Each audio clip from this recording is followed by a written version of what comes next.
yeah, I can write a value proposition. I can write a brand strategy and a story. And I can even align it, right? I was taught how to do all of that through corporate communication jobs and working in higher education and running national programs.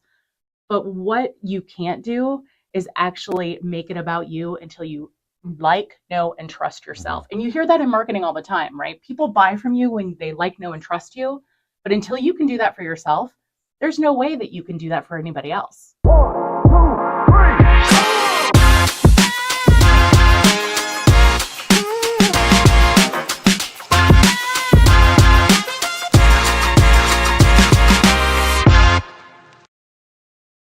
You're listening to America's Healthiest City on Mike King Biz Radio Network on ESPN Richmond 106.1 and Choice 105.3.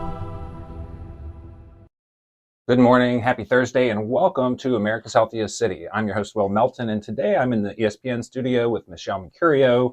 I'm really excited about this conversation. She is a woman about Richmond, the host of Creative Mornings, and she owns her own creative business. She is a starter of many things, and I admire her for that. And we're going to talk about starting things and stopping things today, as well as the whole world of creative challenges and opportunity. But before we dive in, if you are new to this program, please hop over to americashealthiestcity.com to learn about our 10-year community partnership to make all of Richmond the healthiest in America by 2033. We need everybody to jump on board with this plan if we're going to succeed. And you can find out ways that you can get involved there through our ideas board, which you can add to or leave comments on others' ideas that have been left behind. And if you represent a nonprofit, a business, an academic institution, or a government agency, and you want to get involved in this project, you can find out what it takes to become an ambassador. It is totally free, and we will help you tell your story about how you are making the region the healthiest in America by 2033. Without further ado, Michelle Mercurio, Yes. Thank you so much for joining me. I'm excited about this. Thank you so much for having me today. One of the favorite things that I have about you is that you are raw in your delivery of your message on social media. And Absolutely. That vulnerability is something that I admire greatly. Right. And I hope others get the opportunity to see what that feels like, to both be a part of the audience, but also thinking about what that could mean for them and their pursuits. But before we talk about this topic, I ask everybody who comes on this show, are you a native to Richmond, or did you move here? And if so, what brought you? I moved here twice. Okay. So I am not a native to Richmond. I am originally from Arizona. I went to school, undergrad outside of Seattle, and then moved to DC after that, and wanted to come down to Richmond because of the art and creative community here. So the first time I lived here was many, many years ago, and I left, and then I came back in 2016. So many, many years ago, was that arts and culture scene visible? Mostly centered around VCU. Okay. It wasn't quite the central focus that it is now. I think that Richmond has just a huge creative community now, and I'm sure it was there then, but I didn't see it quite as much. And now everywhere I turn, that's what we see. We see creativity, we see art, we see people doing different types of things. We see an influx of cultures from different areas all coming together to make up what we see in Richmond today. So your comeback moment, was there something that happened that you were kind of turned on to this vibe, this creative vibe that was growing here, or did you just visit and saw it? I mean, what happened? So I blew up my life. I blew up my life in 2014. I had the perfect looking corporate job, the perfect looking suburban house, the perfect looking, marriage and we were looking to expand into having a family and all of that stuff. And I didn't want any of it. I was living in somebody else's story. And so when I decided to leave the job, the husband, spoiler alert, we're still same husband. Okay. I just call it our second part of our marriage, right? Okay. But I moved down to Richmond and lived with a friend for a little while. And then when I came back here, I was like, I want to be here. I want to be in a city that's walkable, where people are working on social issues, where people are coming together with really great ideas. And Richmond was like the deal breaker. So when we decided to continue to work on our marriage and rebuild our lives, we did it here in Richmond. That's lovely. It's a lovely story. I can tell you that my wife and I fell in love, Courtney and I fell in love in Richmond on our very first date. we came here on New Year's Day, Uh-huh. and we were living in Williamsburg, and there was no Yeah. place to go on New Year's Day in Williamsburg for a date. So we Yeah. came up here and went to the Franklin Inn, and that was And that was it. that was it. That was Yeah. it. This place has something special. Well, I appreciate you Absolutely. sharing that. Yeah.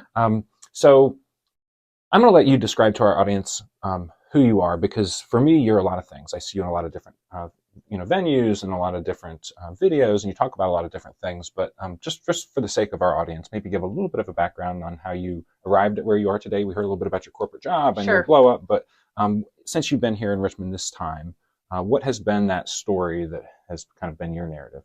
So I do brand work, right? I say I do brand work. I do brand writing and strategy for visionary small businesses, but that's not really what I do, right? I can write, but that doesn't mean that that's actually really what I do. I am very dedicated to helping people be able to see themselves so that they can be themselves.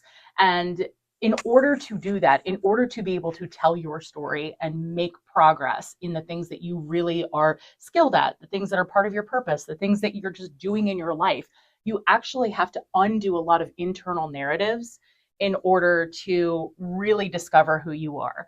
So many times I hear people say, well, that's just who I am, or that's, how I've always been. But until we actually undo all of the subconscious programming that gets put on us throughout our entire lives, we don't even know if we're living into authentically who we are or who it is that we were told we should be.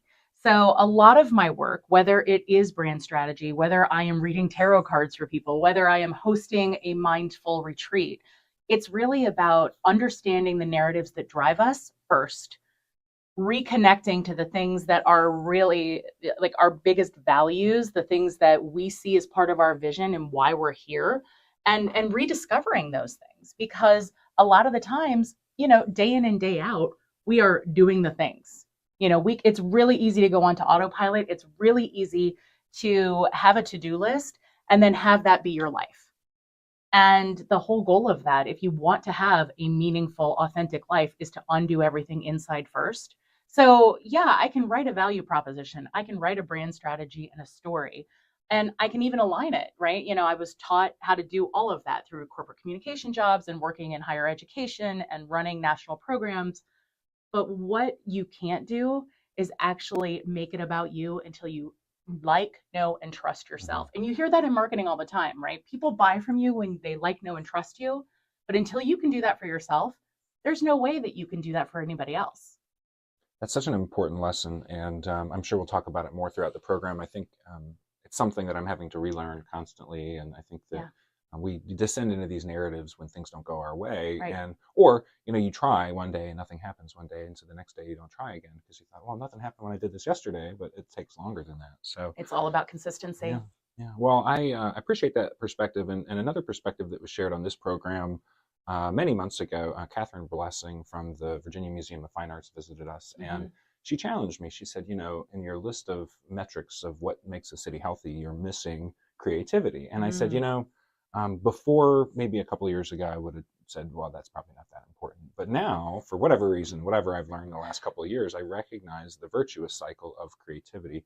And so I'm really curious your take on this. What does creativity mean for you when it comes to being healthy? So, as part of Creative Mornings, our manifesto is everyone is creative and everyone is welcome, right? And I always meet people that say, oh, I'm not creative, or I don't do creative things, or I don't have a creative job. And what is creativity? Creativity is the courage to actually say to yourself, like, how am I doing this in the way that feels good to me? Is it aligned to me? Have I broken away from a standard way of doing it? Am I living into the things that I know I am here to do? So I know that that's a very different viewpoint of creativity, but it's really about, like, how do I show up?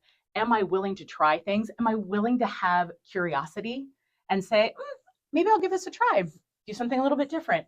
That's creativity to me. It doesn't have to be one way. And when we're willing to break out of any kind of mold, that's what creativity means to me. So creativity is a scary thing for some people to take up. There's some risk associated with spending our time and our resources on these endeavors. What would you say to somebody who was hesitating to start a creative activity? What are they not seeing on the other side of starting? and what can they see for themselves as they go through that process? A lot of the reason that we have any hesitation at all with anything that we do is fear, right? So that is a fear mindset. And when we have that, it's very easy to have a fear mindset, especially with everything that we are bombarded with on a day-to-day basis, right? News cycles, things that happen, we do not have control. We do not have the illusion of control. And so anything to break out of that illusion that we are trying to maintain, which is that we have some sort of control over our lives. That's why people don't want to be creative, right? Because what if this happens? But you know what? What if it does happen? It's being able to meet the moment that you're in and taking that. I believe that fear has this negative connotation, but it's almost like, yes, I fear it and I'm going to do it anyway. Can I just be curious? Can I dip my toe in? You don't have to go out and paint the next, it doesn't have to be about art even. It doesn't even have to be about like writing the next book or painting the next, big mural here in Richmond. It's more about, can you ask the question and can you take a small step toward it? Well, I love that advice, and we'll talk a little bit more about that here in a minute. I'm going to take a quick break, and we'll come back. Okay. When we asked ourselves, what could we do to stop the tide of plastic bottled water, we never thought we'd start a water brand. But an idea grew and Richmond Water was born. Now we're replacing single-use plastic on the shelf with collectible, refillable aluminum bottles of water. And we're installing refill stations throughout RVA, launching a movement to refill. It's your turn to make a splash.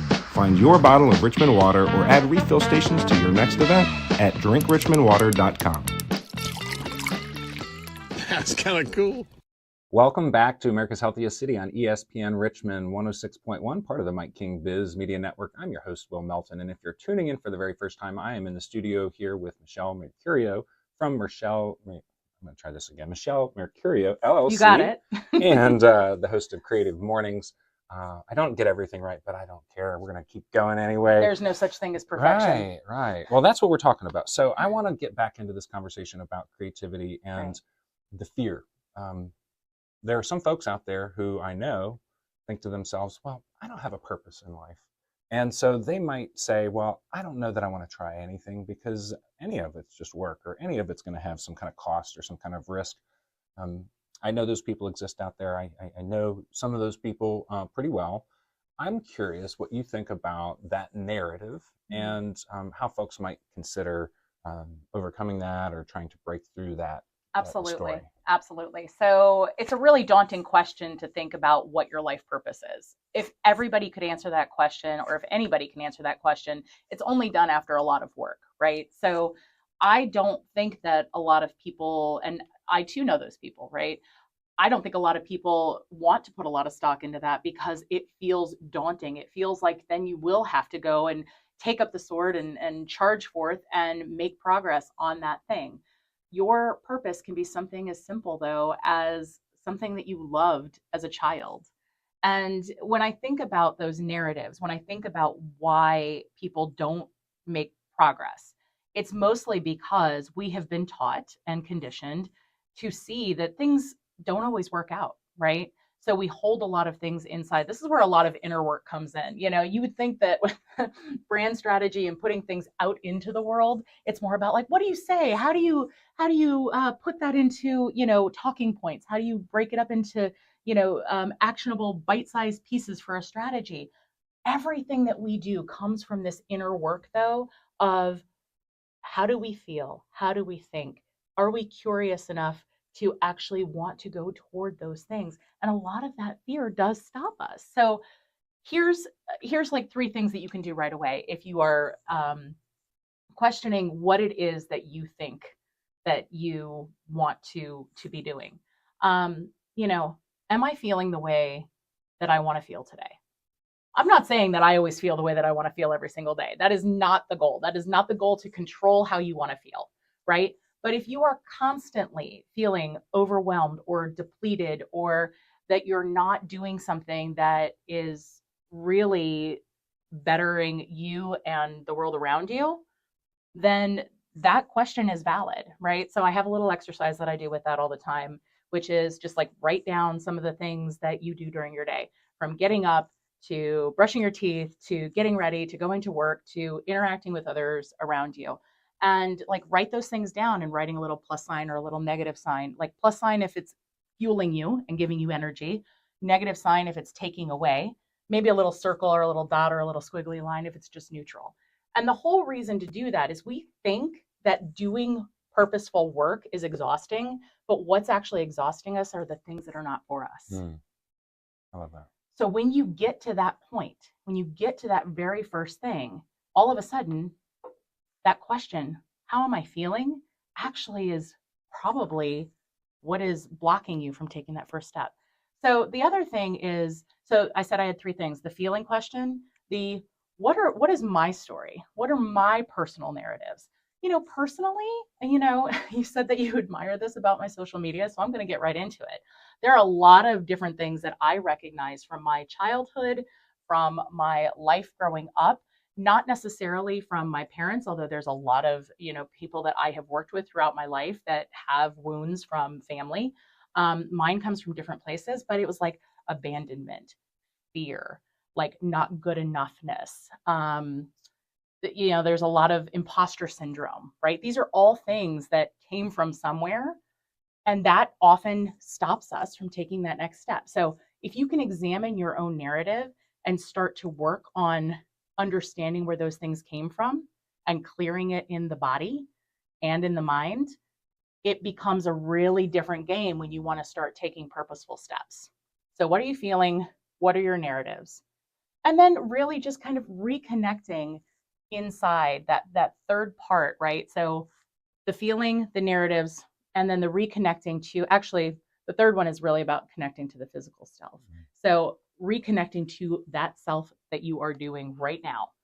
You are here as a physical being. You are taking action in the world as it is. Are you actually taking care of yourself? Do you think about yourself at all?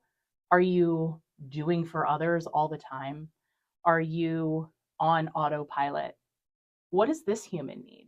I talk to people all the time, and this is a really interesting exercise that I love to do, and it was taught to me by one of my mindset coaches many, many years ago, where it's close your eyes and you start to think about all the things that you do for people in the world. And so many times, you think about the people in your community, you think about the people in your family, you think about people, if you were doing something for everyone in the world that they could benefit, like something that they could do right now and they could benefit from it.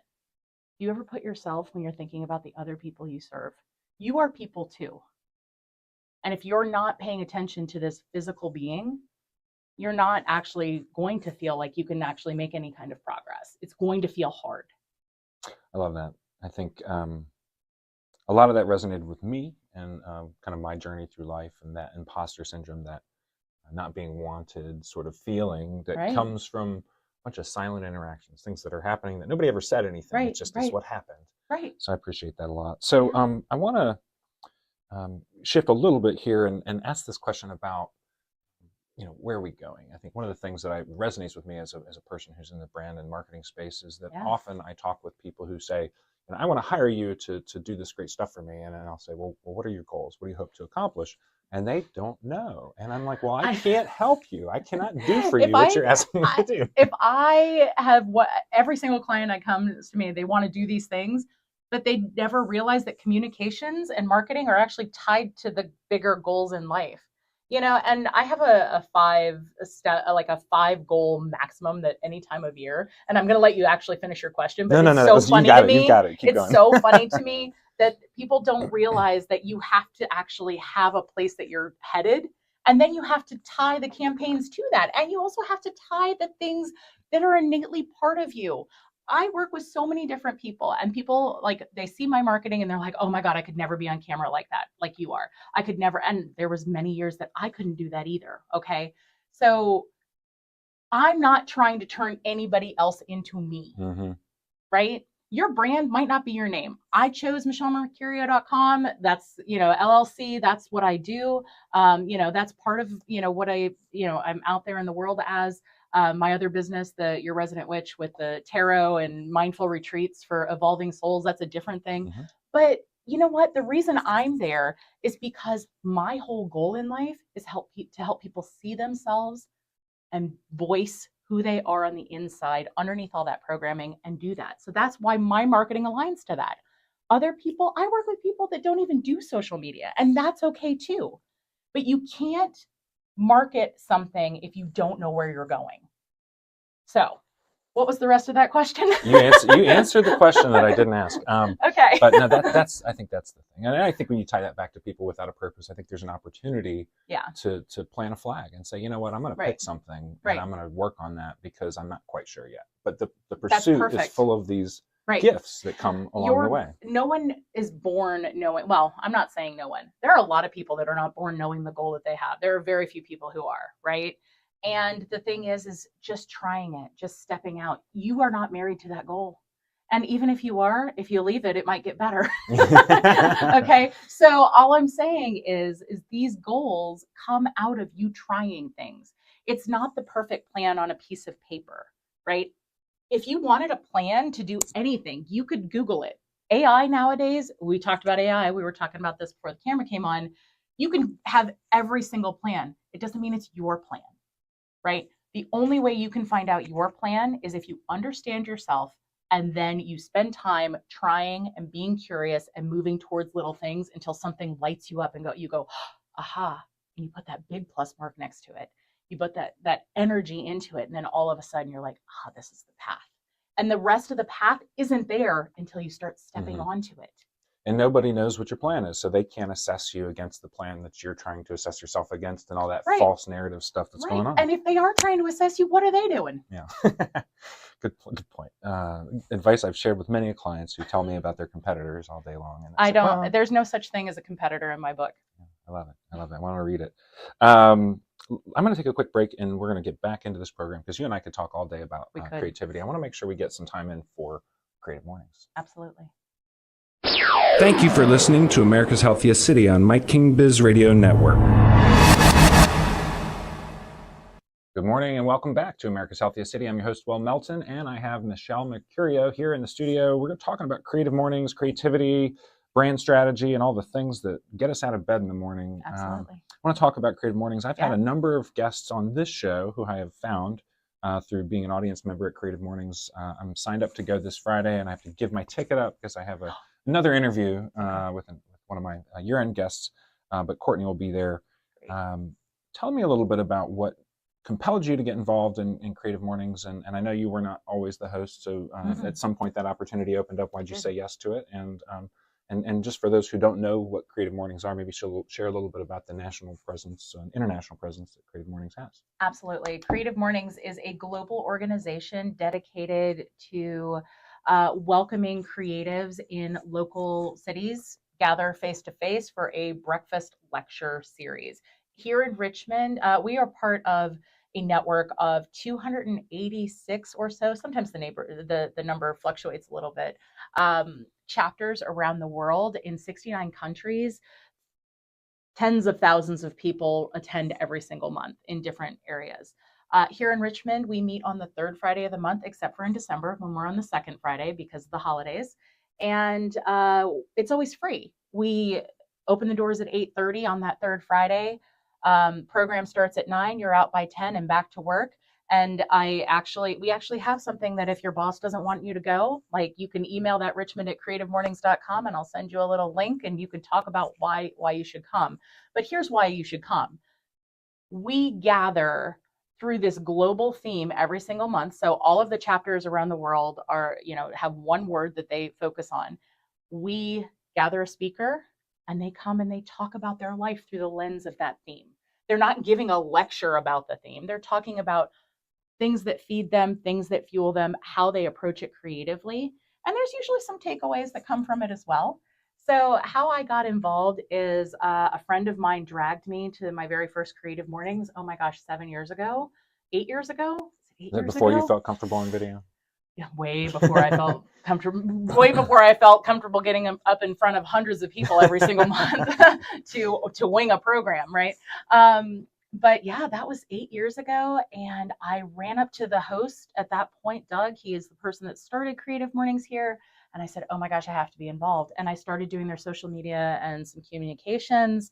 And then I worked with the team to select speakers after Grant Millsaps at Front, who's the head of Frontier Group.